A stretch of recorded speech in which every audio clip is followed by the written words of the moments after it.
Oh, what a beautiful morning! And oh, what a beautiful day! Oh, it was another weekend morning back in the kitchen on Drury Lane. And oh, it was time to make the muffins! Usually, fast asleep am I from making muffins all night long. But this morning, I felt alive again and filled with hope. Oh yes, it seems like I'm filled with hope. Uh-oh, here comes that song. I've got hope, hope, hope, hope down in my heart. Where?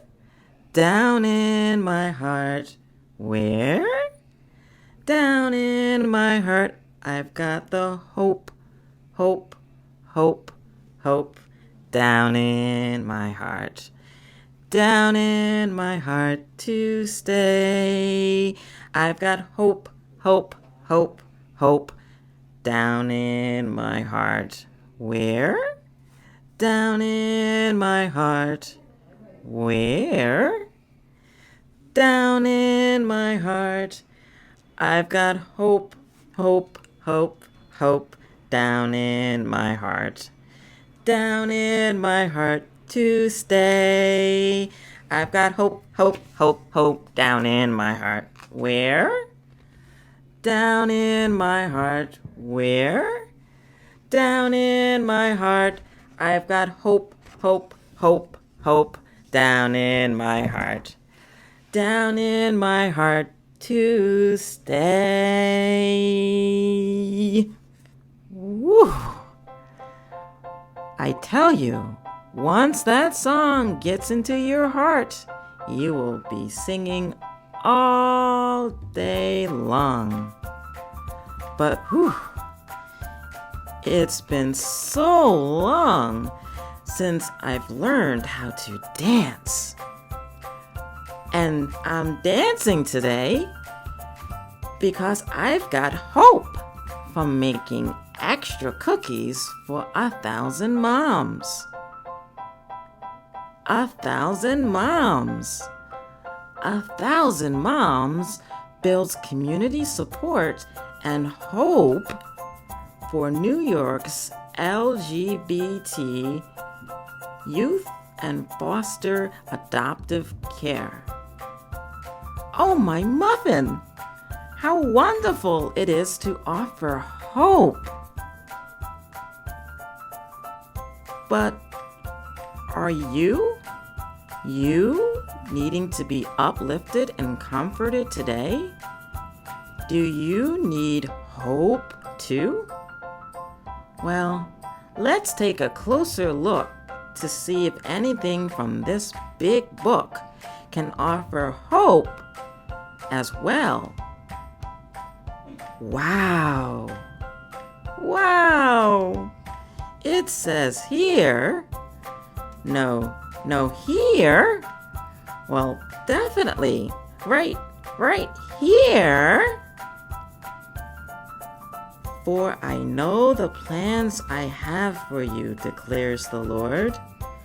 Plans for welfare and not for evil, but to give you a future and a hope. And it says, rejoice in hope, be patient in tribulation, be constant in prayer. For in this hope we were saved. Now hope that is seen is not hope. For who hopes for what he sees? But if we hope for what we do not see, we wait for it with patience. Now, if this show gives you hope, then why not find a way to spark hope in others that you know need it? How about taking some time today to give some hope to a friend in need? Let's see if you can give hope to so many. Oh my, what a wonderful thing to have and give hope. Come along. Let's take a closer look at how 1,000 Moms offers hope to others.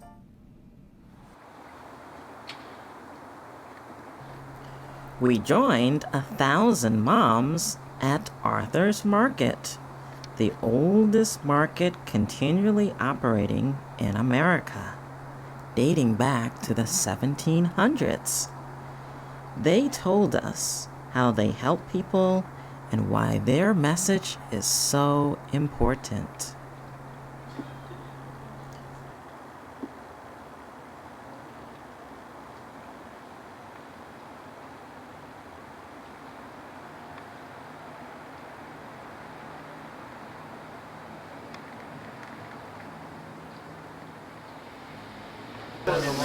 Well, good afternoon. This is Fred Elia from the organization 1,000 Moms, and we're about supporting lesbian, gay, bisexual, transgender, and questioning youth who are in the child welfare system here in New York State. And folks around the country and actually around the world have heard of us and looked to us for support. And we're here on Christmas Eve today at Arthur's Market in the Stockade section of the city of Schenectady to show support for the youth and to kick off our Project Restore Hope. That's our first name for this particular event.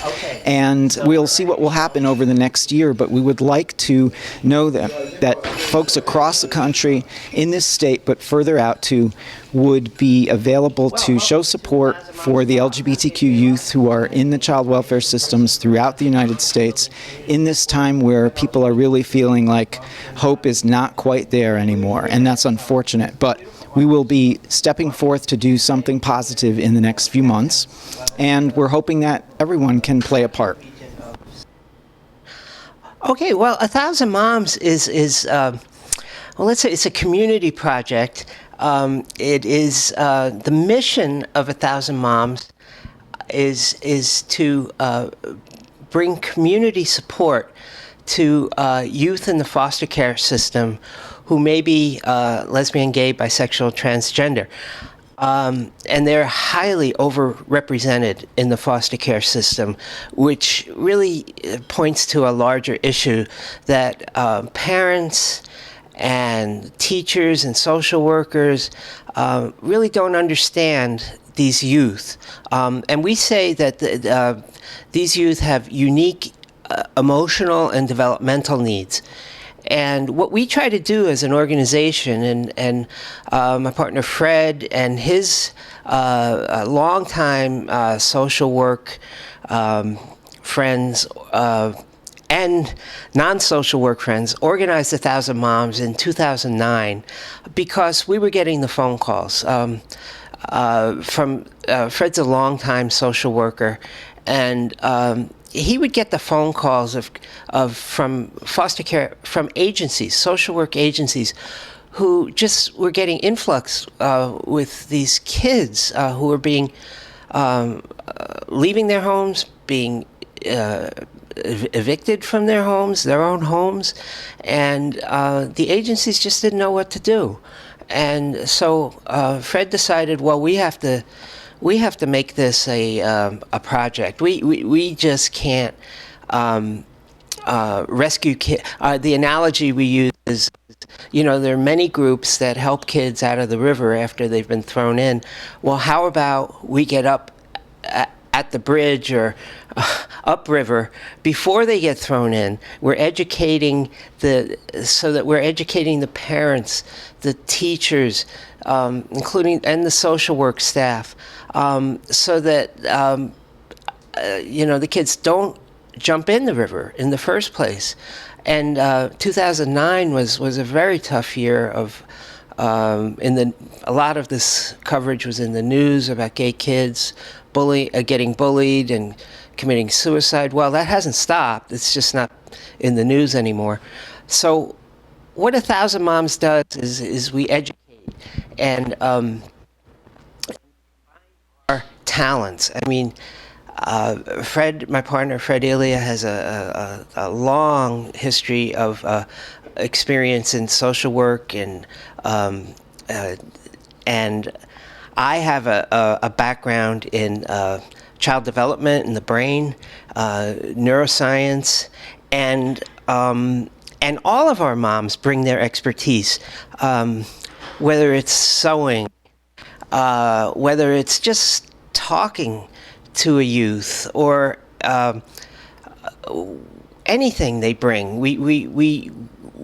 The term 1,000 Moms came from the idea of the original meeting, where folks said, "Boy, these kids need a lot of help."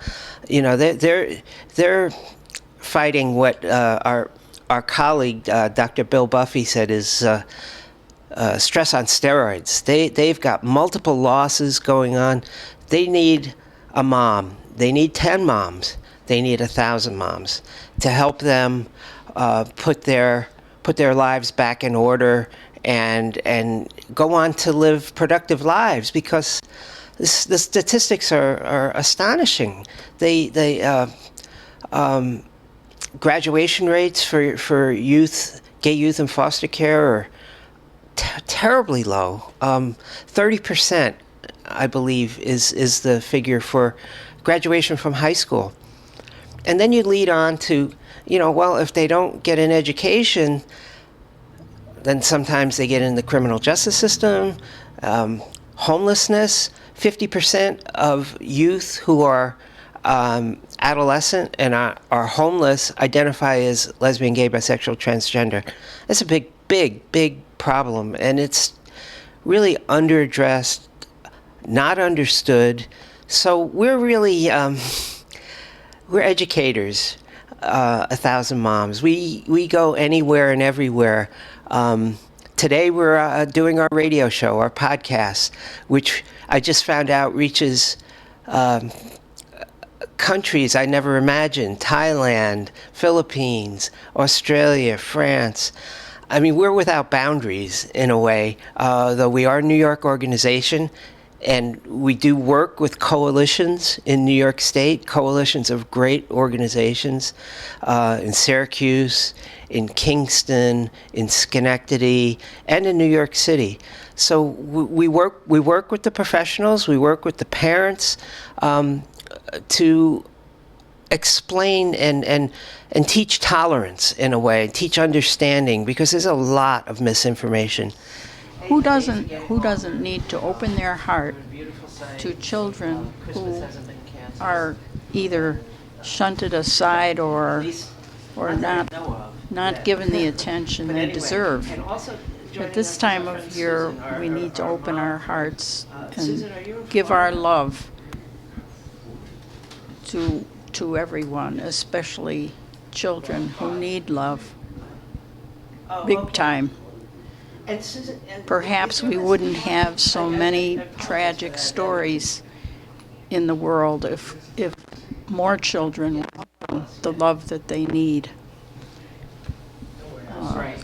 Well, Susan, thank you so much for joining us. I think it's important people to show their caring for one another. Well, I think the need for 1,000 Moms is greater than ever. And I say that despite the fact that we've had all of these social advances, say marriage equality, legal protections, but the law is ahead of what people's opinions are, people's views are. And we cover this in our book, Healing the Brain, that here's what happens. As best as I understand it, and I'm not a sociologist. I'm a writer. I'm a medical writer. It's my background. I understand the brain and other medical issues. But what happens is, and this is a term used by our co-founder, the late Marcia Novi. She used the term disruptions in families, and it sounds like a very big, noisy word, but it happens very subtly. For example, when New York State in 2011 passed marriage equality, everybody was celebrating. It seemed, well, it's wonderful news. We're on the way. Well, no, not initially in the homes across New York State, because drop-in centers for lesbian, gay, homeless youth saw an increase of 40% in visits after marriage equality came into law. And that says that the news about marriage equality was not well received by parents in the home, and they were confronting their gay youth, or however the conflict happened, or the disruption, as Marcia would say, happened. It did happen, and that's why I think there's more of a need for LGBTQ awareness among parents. We have a saying also, a child is listening, and a lot of about Marcia, I go back to Marcia Novi, who was a force, a very powerful woman, and she said, well, how many? She was in a meeting, and somebody said, well, how many parents need to be trained to be sensitive about their possible LGBTQ youth? And somebody said, is it 10%? Is it 20%? And that number came from, well, that's the suggested number of gay youth in the population. And Marcia just put her foot down as only she could, and she said, no, 100% of parents need to be educated, because if their kids aren't LGBT, and who knows, they may be, they may not be, they need to be sensitive. They need to be, as an ad says, they shouldn't be their child's first bully. We also witnessed a radio show actually being made. 1,000 Moms draws people from all over the world to talk about recent issues facing adoption. Along with what Susan was saying, what are people planning to take action? Are they settling in, or are they kind of numb? What are your thoughts? No, I think that people still are in some state of disbelief, but they do want to take action. They certainly want to continue to work with their identity, and they intend enough, and I applaud that. And I think we're going to need more of that. Ray, any thoughts on that? The need for people to speak up, come out, as it were, to not stay in their, in their comfortable home when there's so much on the line.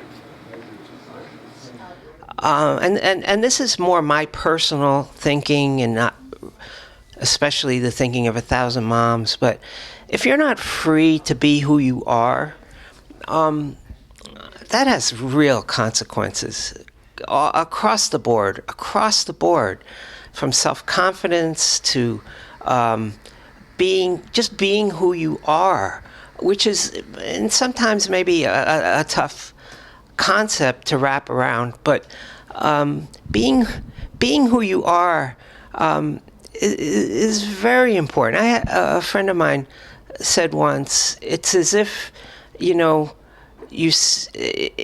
you don't believe that there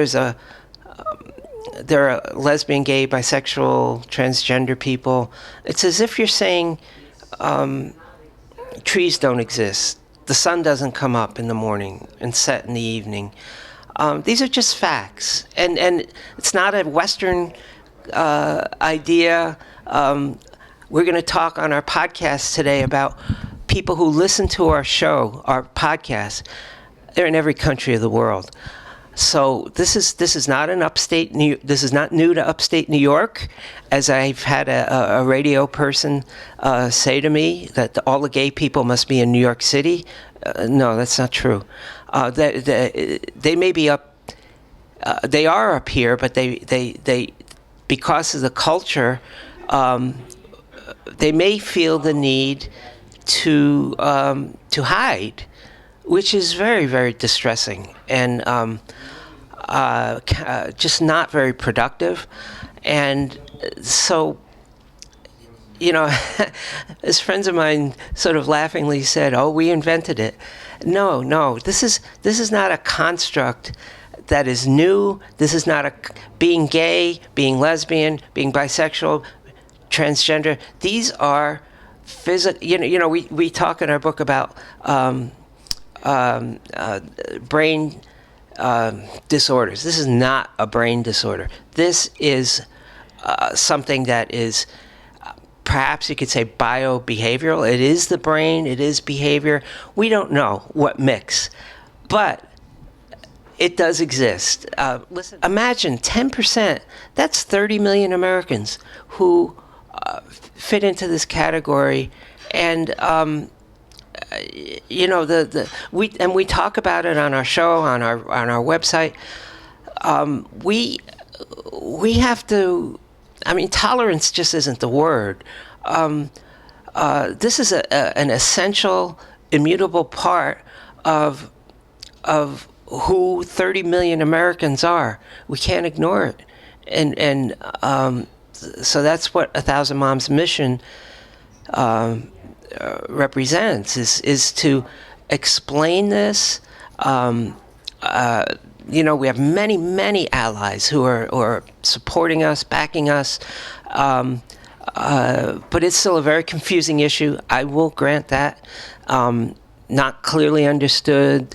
All of the acronyms puzzle people. I understand that, but that's why we need to discuss, talk, educate, answer questions. So, thanks. One of the ways that 1,000 Mom raises money is by selling this gorgeous book called Healing the Brain. It helps people understand why people are different and why diversity is important.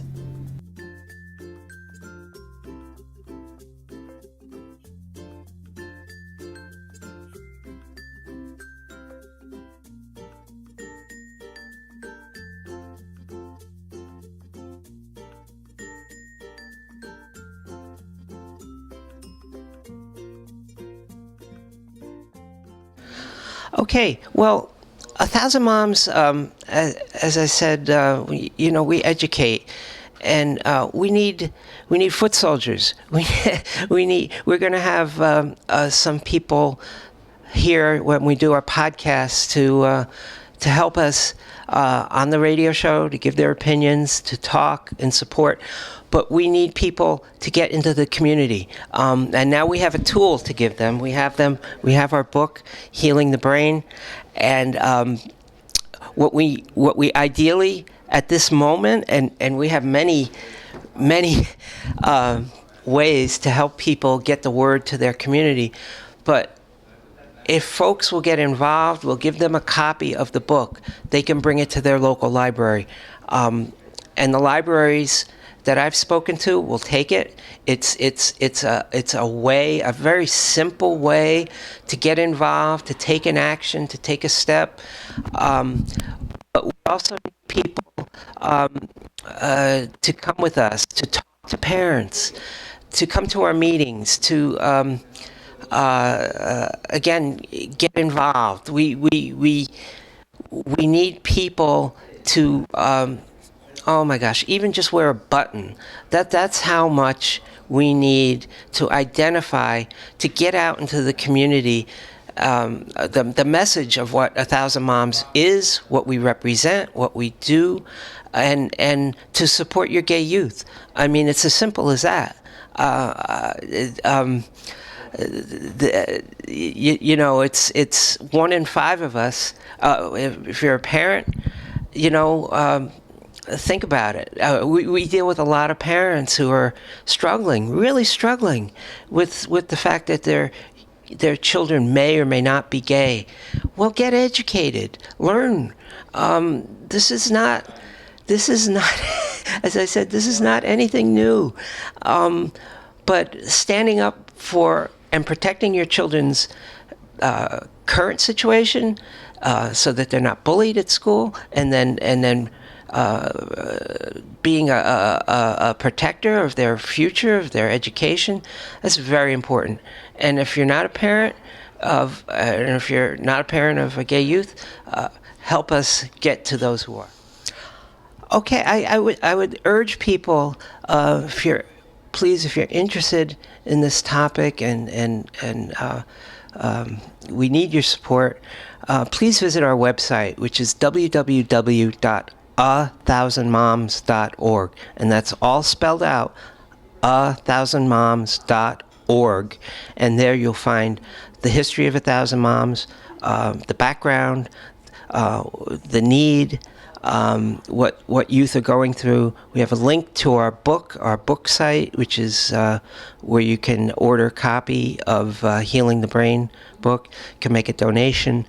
We also have a documentary there that we have filmed about 1,000 Moms and about the need for understanding and tolerance. So once again, that website is www.1000moms.org, all spelled out, no numbers, www.1000moms.org. Thank you. Well, welcome back.